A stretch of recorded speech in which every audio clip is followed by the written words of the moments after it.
RKB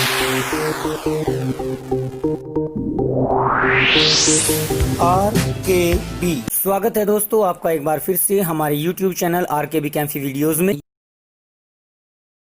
TGT विज्ञान विषय का 2016 का प्रश्न पत्र हम आपके सामने प्रस्तुत कर रहे हैं, जिसकी सीरीज सी के हमने आपके सामने लगभग 39 क्वेश्चन प्रस्तुत कर दिए हैं। यह पेपर जो था आपका मार्च 2019 में कराया गया था, इसलिए इसमें हमने पेपर का जो शुरुआती पेज रखा है उसमें हमने आपको 2019 का पेपर भी इसको कहा है, तो इसमें कंफ्यूज होने की आवश्यकता नहीं है। 2016 का और 2019 में एक ही बात थी। विज्ञापन 2016 में आया था लेकिन पेपर कराया गया था वो 2019 में, इसलिए यहाँ पर कंफ्यूजन किसी प्रकार का दिमाग में मत रखना कि 16 और 19 के पेपर अलग अलग थे।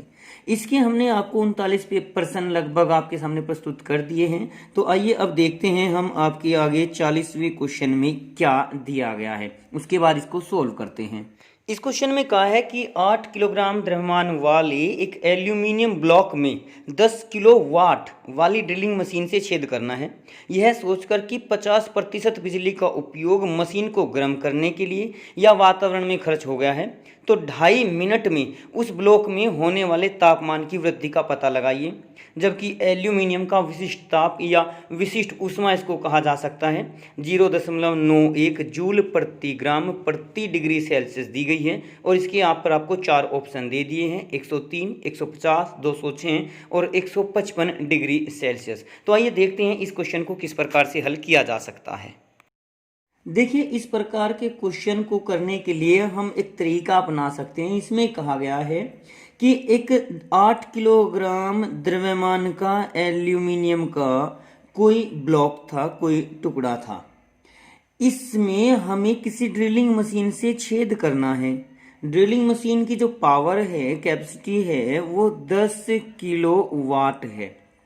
अब इसके पश्चात कहा है कि जो ये मशीन है 10 किलोवाट की मशीन, यह लगभग 50% बिजली का उपयोग तो अपने अंदर कर लेती है, या कह सकते हैं कि जो ऊर्जा हम इसको देते हैं उसका 50% ये गर्म होने में या वातावरण में उस ऊर्जा को वापस फेंक देती है।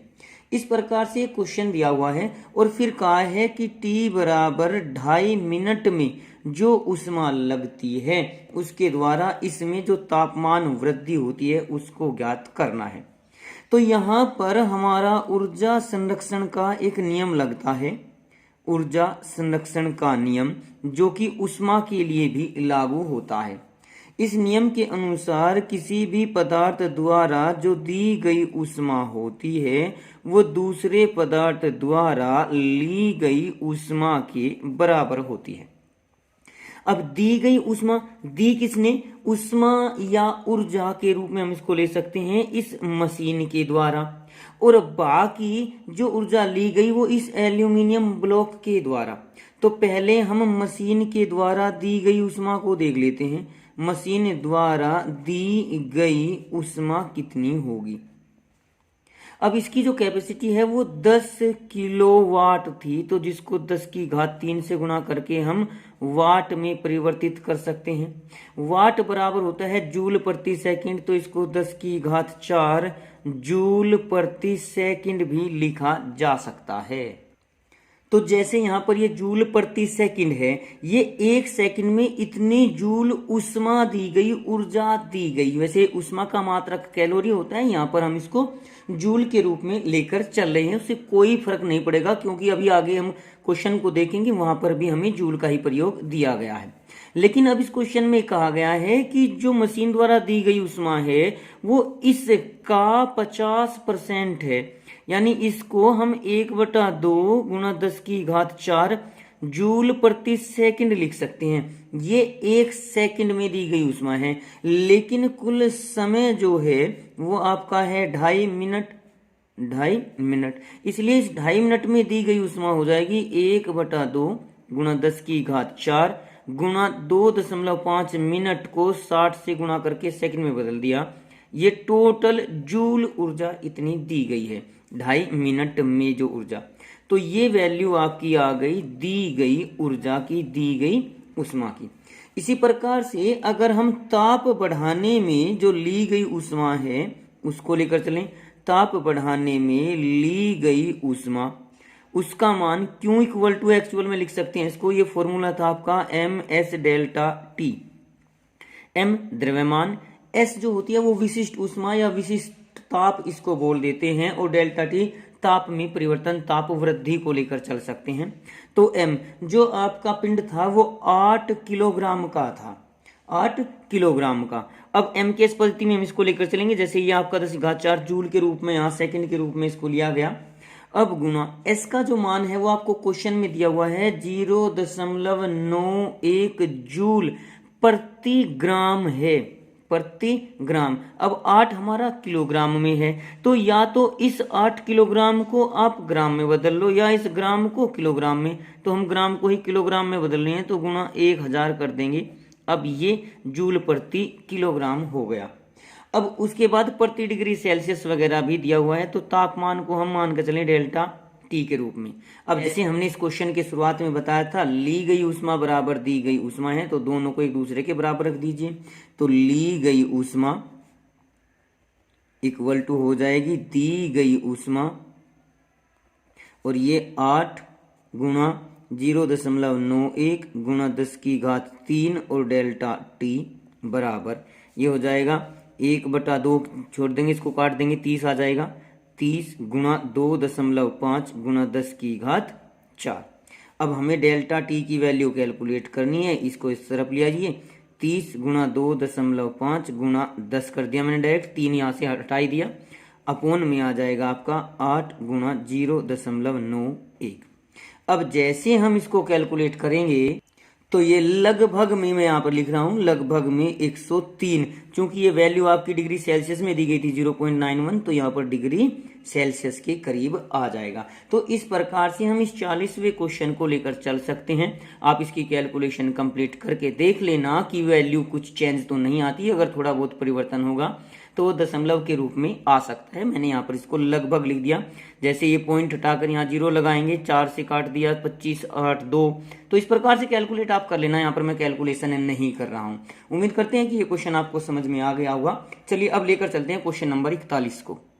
इस क्वेश्चन में कहा है कि एक वस्तु का तापमान 150 डिग्री सेल्सियस बढ़ाया जाता है, इसके निरपेक्ष तापमान में परिणाम स्वरूप वृद्धि है। 32 केल्विन है, 150 केल्विन, 180 केल्विन या 373 केल्विन। तो देखते हैं इसको किस प्रकार से चेक करते हैं। 41वें क्वेश्चन में आपको दिया गया है कि किसी वस्तु का टेम्परेचर अगर हम बढ़ाते हैं 150 डिग्री सेल्सियस तो उसके निरपेक्ष मान में क्या वृद्धि हुई, ये हमें ज्ञात करना है। निरपेक्ष वृद्धि, देखिए आप लोगों ने कई प्रकार के पैमाने पढ़े हैं, डिग्री सेल्सियस है, डिग्री फ़ारेनहाइट है, लेकिन जो केल्विन पैमाना होता है उस केल्विन पैमाने को एब्सोल्यूट स्केल भी कहा जाता है, यानी निरपेक्ष पैमाना भी कहा जाता है। अब निरपेक्ष पैमाने पर जो परिवर्तन आएगा उसी को हम निरपेक्ष वृद्धि के रूप में व्यक्त कर सकते हैं। ये मानकर चलिए कि किसी वस्तु का प्रारंभ में टेम्परेचर 100 डिग्री सेल्सियस था, उसका टेम्परेचर हमने 150 डिग्री सेल्सियस बढ़ा दिया, तो कुल टेम्परेचर हो गया हमारा 250 डिग्री सेल्सियस। अब इसको केल्विन में बदल कर देख लेते हैं। 100 डिग्री सेल्सियस था तो 273 जोड़ने पर ये हो जाएगा 273, जोड़ते ही 373 केल्विन इसका टेम्परेचर इनिशियल में हो जाएगा। लेकिन जब हमने इसमें 250 में 273 जोड़ेंगे तो 273 जोड़ने पर ये हो जाएगा 3 2 5 523 केल्विन। तो देखना केल्विन पैमाने पर जो परिवर्तन हुआ, केल्विन पैमाने पर परिवर्तन वो कितना हो जाएगा। 523 में से 373 को घटा दीजिए तो यहाँ पर ये 051 150 केल्विन आ जाएगा। तो केल्विन पैमाने पर जैसे आपको अभी बताया है, जो निरपेक्ष पैमाना है केल्विन पैमाना, उस पर जो परिवर्तन आएगा उसे ही हम निरपेक्ष वृद्धि के रूप में लेकर चल सकते हैं। तो इसमें आपका जो सेकंड ऑप्शन है वो आ जाएगा निरपेक्ष वृद्धि के रूप में, यानी 150 केल्विन। ये आपका 41 क्वेश्चन हो गया। चल इसके पश्चात देखते हैं हम अगला क्वेश्चन नंबर 42। क्वेश्चन नंबर 42 में पूछ लिया गया है कि जल गैस से मिथाइल अल्कोहल बनाने के लिए प्रयुक्त उत्प्रेरक कौन सा है। तो यहाँ पर आपको ये चारों ऑप्शन दे दिए गए हैं, जिंक ऑक्साइड और मैग्नीज ऑक्साइड, या फिर दिया हुआ है दूसरे ऑप्शन में क्रोमिक ऑक्साइड तथा मैग्नीशियम ऑक्साइड, तीसरे में दिया हुआ है जिंक ऑक्साइड या क्रोमियम ऑक्साइड, और चौथे में कह दिया है कैल्शियम ऑक्साइड और क्रोमिक ऑक्साइड CrO3। इनमें से कौन सा आपका उत्प्रेरक जल गैस से मिथाइल अल्कोहल बनाने के लिए प्रयुक्त किया जाएगा। वैसे तो ये थ्योरेटिकल क्वेश्चन, लेकिन फिर भी इसकी थोड़ी बहुत एक्सप्लेनेशन हम कुछ कर सकते हैं, उसको देख लेते हैं। देखिए इस क्वेश्चन नंबर 42 में आपको दिया गया है कि जल गैस से मिथाइल अल्कोहल के लिए कौन सा उत्प्रेरक प्रयुक्त किया जाएगा। सबसे पहले तो अगर हम उत्प्रेरक की बात करें तो अभिक्रियाओं में मिलाए गए वे पदार्थ जो केवल अभिक्रिया के वेग को प्रभावित करते हैं उत्प्रेरक कहलाते हैं, और अलग अलग अभिक्रियाओं में उत्प्रेरक बदलने पर अलग अलग उत्पाद प्राप्त हो जाता है। जैसे कि यहाँ पर अगर हम लेकर चलें तो CO+H2 कार्बन मोनोऑक्साइड और हाइड्रोजन का जो मिश्रण होता है इसी को जल गैस कहा जाता है, कृत्रिम गैस कहा जाता है। कृत्रिम को इंग्लिश में कहा जाता है सिंथेसिस, तो इसे सिंथेसिस गैस भी कह देते हैं, और इसी आधार पर इसे शॉर्ट में सिन गैस भी कहा जा सकता है। तो क्वेश्चन में यहाँ पर ये दिया गया है कि अगर हम इसकी अभिक्रिया के द्वारा हम बनाते हैं मिथाइल अल्कोहल यानी CH3OH, मिथाइल अल्कोहल का निर्माण करते हैं, तो कौन कौन सा उत्प्रेरक आपका प्रयोग किया जा सकता है। यहाँ पर 4 ऑप्शन दिए गए हैं। एक दिया गया है ZNO और +MnO2 के रूप में, उसके पश्चात एक दिया हुआ है Cr2O3 और MgO के रूप में, तीसरा दिया गया है ZNO और +Cr2O3, फिर एक चौथा ऑप्शन और दिया गया है CaO + CrO3। तो इन चारों ऑप्शन में से कौन सा उत्प्रेरक इस CH3OH के निर्माण में यूज किया जाएगा।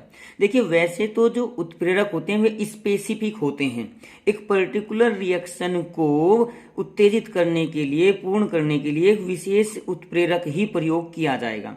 यहाँ पर भी ये आपका उत्प्रेरक विशेष ही प्रयोग किया जाएगा, वो मैं आपको बता दूं। ये तीसरा जो ऑप्शन है इसका ये सही है। यहाँ पर ये ZNO + Cr2O3 के रूप में उत्प्रेरक प्रयोग किया जाएगा। जिंक ऑक्साइड और क्रोमिक ऑक्साइड का प्रयोग किया जाता है, लेकिन सामान्य तौर पर यहाँ केवल इन दोनों का नहीं बल्कि इसके साथ CuO का भी प्रयोग किया जा सकता है। तो अगर यहाँ इन ZNO MgO CaO के स्थान पर अगर CuO होता तो भी हम इस उत्प्रेरक को छांट सकते थे। अब इसकी कुछ कंडीशंस भी होती हैं, जैसे कि ये अभिक्रिया 300 डिग्री सेल्सियस पर होती है। 300 से लगभग 400 डिग्री सेल्सियस के बीच में टेम्परेचर इसका लिया जा सकता है, जबकि उत्प्रेरक को क्रियाशील करने के लिए 200 से 300 वायुमंडलीय दाब का भी प्रयोग किया जाता है। इस अभिक्रिया की पूर्ण जानकारी तो ये इस प्रकार से आप इसको लेकर चल सकते हैं। लेकिन अगर हम उत्प्रेरक बदल दें, जैसे कि इस CO और H2 के लिए हम उत्प्रेरक बदल दें, हमने उत्प्रेरक ले लिया निकिल, तो निकिल उत्प्रेरक की उपस्थिति में अगर इस अभिक्रिया को लगभग 800 डिग्री सेल्सियस पर कराया जाता है तो फिर ये मीथेन का निर्माण कर देती है। CH4 का, सॉरी ये 300 ही है, यहाँ पर 300 डिग्री सेल्सियस पर ही मीथेन का निर्माण कर देगी उत्प्रेरक बदलने पर। लेकिन अगर हम फिर इस CH4 को कॉपर उत्प्रेरक की उपस्थिति में लगभग 200 डिग्री सेल्सियस और 100 वायुमंडलीय दाब पर इसके साथ अभिक्रिया करा दें तो फिर ये आपका दोबारा से CO+H2 बना देती है। तो देखिए उत्प्रेरक बदलते ही हमारा उत्पाद बदल जाएगा। तो कुछ उत्प्रेरक स्पेसिफिक होते हैं विशेष अभिक्रियाओं के लिए, जैसे आप लोगों ने हैबर विधि पढ़ी होगी, उसमें नाइट्रोजन और हाइड्रोजन के लिए आयरन उत्प्रेरक का प्रयोग किया जाता है, मोलिब्डेनम वर्धक का प्रयोग किया जाता है। तो अगर हम इस उत्प्रेरक का प्रयोग करते हैं तभी इसको हैबर विधि कहेंगे, अदरवाइज ये विधि हैबर विधि नहीं रहेगी। तो यहाँ भी इस जल गैस के लिए इस मिश्रण का उपयोग उत्प्रेरक के रूप में किया जाता है, जिसमें कि आपका ऑप्शन नंबर 3 सही दिया गया है। तो चलिए ये क्वेश्चन नंबर 42 भी आपका कंप्लीट हुआ। क्वेश्चन नंबर 43 को देख लेते हैं। वैसे तो क्वेश्चन नंबर 43 आपका एक थ्योरेटिकल ही क्वेश्चन है, इसमें समझाने की ऐसी कोई विशेष बात नहीं है। लेकिन फिर भी अगर हम आयनिक यौगिकों की बात करें तो आयनिक यौगिक ए पॉजिटिव और बी नेगेटिव के रूप में व्यक्त किया जा सकता है। आयन से बने होते हैं, जैसे NaCl है आपका, Na पॉजिटिव Cl नेगेटिव होता है। तो इसने कहा है कि ये यौगिक किसमें घुलते हैं, तो जो आयनिक यौगिक हैं जनरली वो ध्रुवीय विलायकों में घुल जाते हैं, जिस प्रकार से जल होता है। ध्रुवीय विलायक भी वो होगा, जैसे जल कोई अगर हम ले लें जिसमें कि दो अलग अलग प्रकार के तत्व, अलग विद्युत ऋणात्मकता के तत्व परस्पर जुड़े हुए हों। इस प्रकार के विलायकों में जो अधिक विद्युत ऋणी तत्व होता है वो साझे के इलेक्ट्रॉन युग्मों को अपनी ओर आकर्षित कर लेता है, जिससे उस पर आंशिक ऋणावेश आ जाएगा और दूसरे तत्व पर आंशिक धनावेश आ जाता है। जहां ऐसी स्थिति बनती है, ध्रुव बन जाते हैं, किनारे बन जाते हैं, उन यौगिकों को ध्रुवीय यौगिक कहा जाता है, उन बंधों को ध्रुवीय बंध कहा जाता है। और यदि ये पदार्थ विलायक के रूप में प्रयुक्त किए जाते हैं तो इन्हें ध्रुवीय विलायक कहा जाएगा। तो आयनिक यौगिक ध्रुवीय विलायकों में विलयशील हो जाते हैं, क्योंकि एक थ्योरी होती है लाइक डिजोल्व लाइक, यानी समविलयीकरण सिद्धांत इसको बोल देते हैं, समविलयीकरण सिद्धांत। इस सिद्धांत के अकॉर्डिंग क्या होता है, देखिए आप लोगों को भी अगर कोई दोस्त मिलता है तो आपकी दोस्ती उन्हीं लोगों के साथ होगी जिनके विचार आपके समान होंगे। अगर आपके समान, आपके लाइक, आपके जैसे विचार नहीं है तो आपकी दोस्ती भी नहीं होगी, आप उनके साथ घुल मिल नहीं सकते अच्छे प्रकार से। कुछ अगर थोड़े समय के लिए मिल भी गए तो उसके पश्चात कुछ ना कुछ आपका अलग हो जाएगा, दोस्ती आपकी टूट जाएगी, आप उससे अलग हो जाएंगे।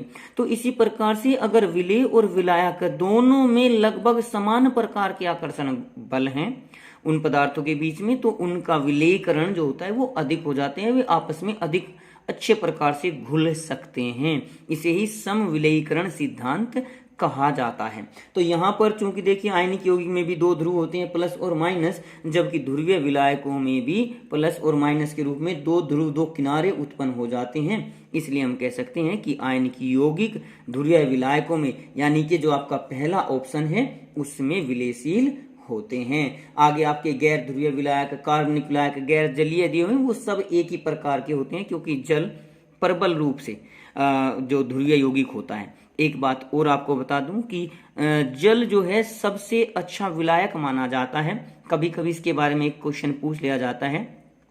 जल का डाई इलेक्ट्रिक कांस्टेंट जो होता है वो 83 के करीब होता है, जो कि विलायकों में सर्वाधिक होता है। डाइलेक्ट्रिक कांस्टेंट यानी किसी भी पदार्थ को, डाइलेक्ट्रिक स्थिरांक ये होता है कि दूसरे पदार्थों को आयनों में, डाइलेक्ट्रिक यानी दो पोल्स में बदलने की जो शक्ति होती है वो जल के अंदर सबसे ज्यादा होती है।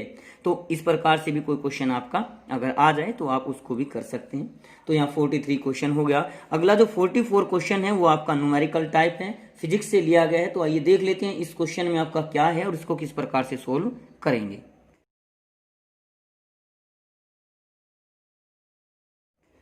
इस क्वेश्चन को हम कुछ इस प्रकार से कर सकते हैं कि जैसे ये आपकी एक मीनार है जिसकी ऊंचाई हमें दे दी गई h। अब जब यहां से छोड़ा गया पिंड ऊंचाई से तो उसका प्रारंभिक वेग u इक्वल टू 0 था। नीचे तक आने में उसे t सेकंड का समय लगता है, यहाँ पर t सेकंड लगता है ऊपर से नीचे तक आने में। लेकिन फिर कहा गया है कि जब t/2 सेकंड था, सपोज करो वो यहाँ पर t/2 सेकंड में था, आधा समय जब लिया गया तो वो पूछा गया है कि वह पिंड कहाँ था। तो यहाँ पृथ्वी तल से सपोज करो ये ऊंचाई x थी, तो ये ऊंचाई कितनी हो जाएगी इसकी, h माइनस x हो जाएगी। तो इस क्वेश्चन में हम गति के समीकरण लगाएंगे। गति के समीकरण 3 होते हैं। पहला समीकरण होता है v equal to U plus G T. जब वस्तु ऊपर से नीचे गिरती है तो हम गुरुत्वीय त्वरण का प्रयोग करते हैं। दूसरा समीकरण होता है आपका h equal to you T plus half G T square. तीसरा समीकरण होता है आपका v square equal to U square plus 2gh। ये 3 समीकरण होती हैं। तो यहाँ पर इस आधे समीकरण के अनुसार ये जो चली गई दूरी है, अगर हम इसका मान निकाल कर देख लें, सपोज करो ये आपका h डैश था, तो मैं यहाँ पर गति के दूसरे समीकरण से ले रहा हूँ h dash equal to you t, यानी ये 0 हो गया, प्लस हाफ g की वैल्यू g ही रखेंगे और t स्क्वायर, t आपका t/2 है तो t/2 का वर्ग। तो यानी ये हो जाएगा आपका g टी स्क्वायर अपॉन 2 दूनी 4 और दूनी 8, 1/8 जी टी स्क्वायर के बराबर ये आपका एच डैश हो जाएगा।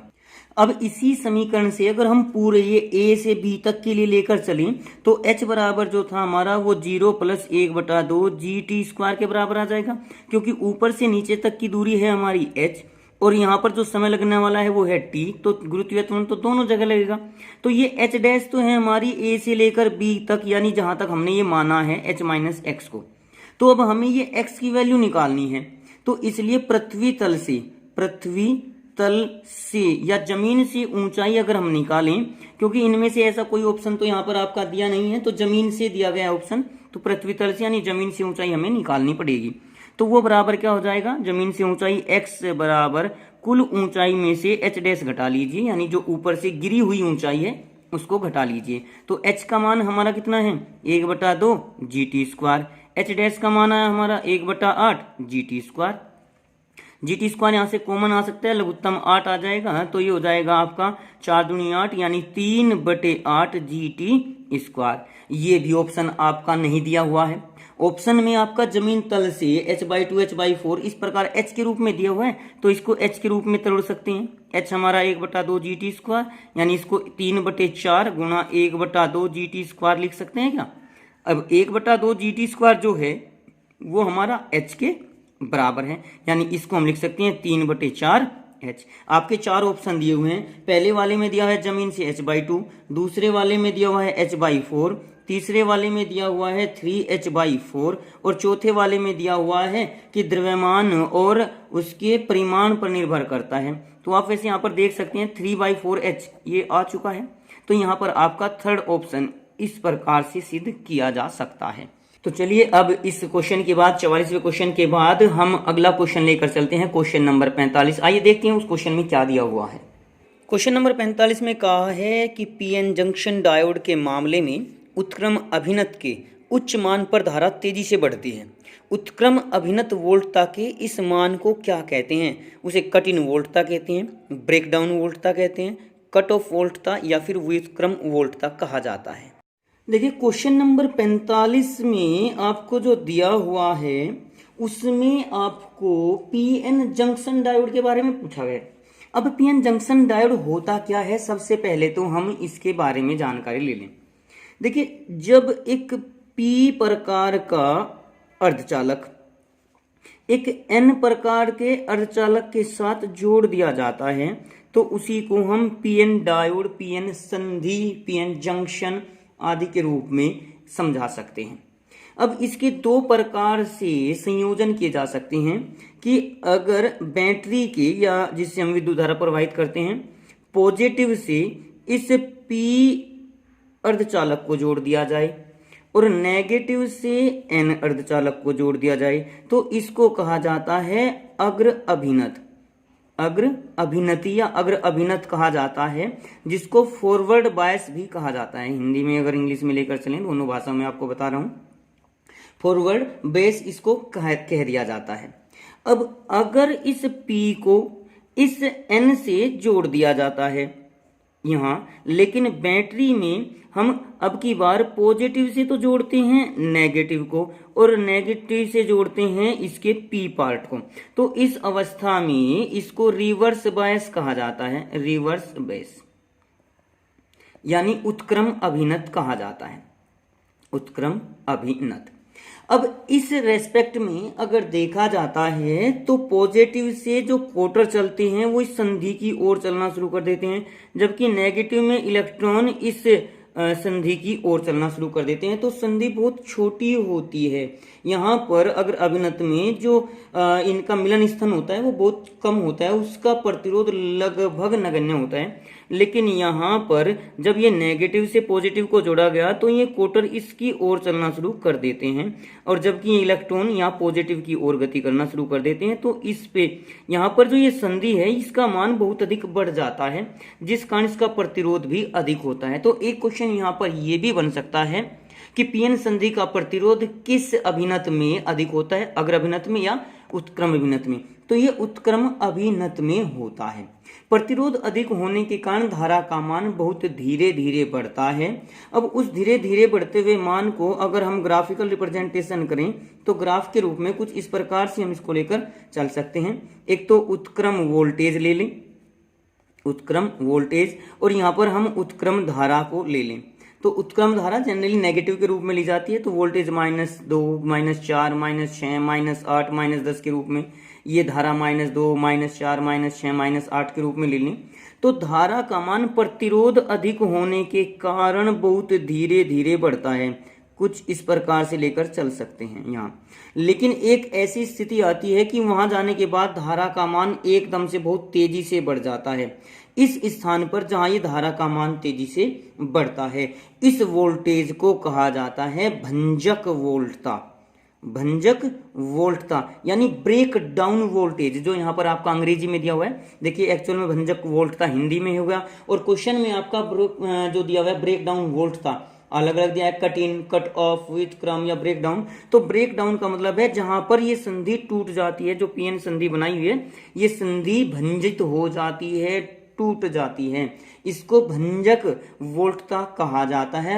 और ये क्रिया जब ये भंजी टूटती है तो इसको एवेलांस भंजन कहा जाता है, एवेलांस भंजन के रूप में इसको कह दिया जाता है। अब यहाँ पर देखिए जो इसका आंकिक मान है इस भंजक वोल्टता का, वो डिपेंड करता है कि जो ये पी और एन संधि आपकी बनाई गई है उसमें हमने अपद्रव्य यानी जो इम्प्योरिटी है वो कितनी मिलाई गई है, उसके घनत्व पर इस भंजक वोल्टता का, ब्रेकडाउन वोल्टेज का मान निर्भर करता है। तो यहाँ पर इस क्वेश्चन में जो आपका ऑप्शन है वो क्वेश्चन का ऑप्शन नंबर हो गया आपका 2। तो इस रेस्पेक्ट में भी हमने यहाँ पर आपको कई क्वेश्चन इसके बारे में जानकारी दे दी।